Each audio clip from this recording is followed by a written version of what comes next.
SSC ఉద్యోగులు assembly ముట్టడికి యత్నించారు. వారిని పోలీసులు అడ్డుకొని అరెస్టు చేశారు. సమాన పనికి సమాన వేతనం కల్పించాలని డిమాండ్ చేశారు. ఇతర రాష్ట్రాల మాదిరిగానే ఉద్యోగాలు రెగ్యులరైజ్ చేయాలని కోరారు. గతంలో రేవంత్ రెడ్డి ఇచ్చిన మాటను నిలబెట్టుకోవాలని ఉద్యోగులు డిమాండ్ చేస్తున్నారు.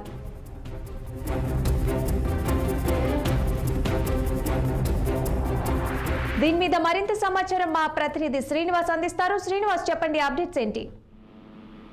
సమాన పనికి సమాన వేతనం చెల్లించాలి అంటూ డిమాండ్ చేస్తూ సర్వశిక్ష అభియాన్ ఉద్యోగులు అదేవిధంగా కేజీబీవీ ఉద్యోగులు గన్ పార్క్ ముట్టడించారు. అంటే గన్ పార్క్ నుండి అసెంబ్లీకి ముట్టడి కార్యక్రమం చేపట్టారు.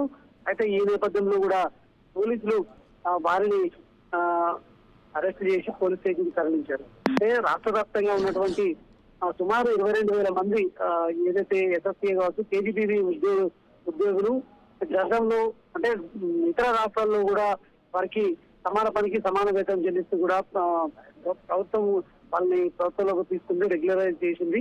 సో ఈ నేపథ్యంలో కూడా తెలంగాణలో కూడా తమకు ఖచ్చితంగా రెగ్యులరైజ్ చేస్తూ సమాన పనికి సమాన వేతనం చెల్లించాలంటూ కూడా డిమాండ్ చేస్తున్నారు. ఏదైతే గతంలో ఇందిరా పార్క్ వద్ద ధర్నా చేసే క్రమంలో కూడా కాంగ్రెస్ ప్రభుత్వం ఏర్పడలేదు.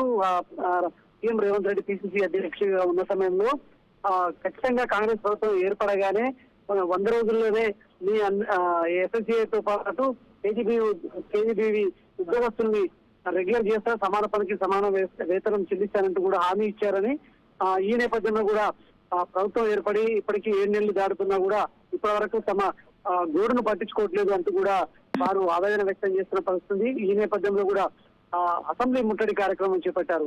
ఈ క్రమంలో కూడా వారిని పోలీసులు అక్కడి నుండి తరలించి పోలీస్ స్టేషన్ కి తరలించిన పరిస్థితి. అయితే ఖచ్చితంగా తమ డిమాండ్లు నెరవేరకపోతే భవిష్యత్తులో తమ కార్యాచరణ ప్రకటిస్తామంటూ కూడా వారు చెప్తున్న పరిస్థితి. మొత్తంగా ఎస్ఎస్కే అదేవిధంగా కేజీబీవీ స్కూళ్ళకు సంబంధించిన ఉద్యోగస్తులు పెద్ద ఎత్తున అసెంబ్లీకి చేరుకోవడంతో కూడా అసెంబ్లీ పరిసర ప్రాంతాల్లో నినాదాలతో కూడా మారుమోగిందని చెప్పొచ్చు. ఈ క్రమంలో కూడా ఖచ్చితంగా తమ డిమాండ్ నెరవేర్చాలి, తమను రెగ్యులైజ్ చేస్తూ తమకు సమాన పనికి సమాన వేతనం చెల్లించాలని కూడా వాళ్ళు డిమాండ్ చేశారు. Okay, thank you Srinivas.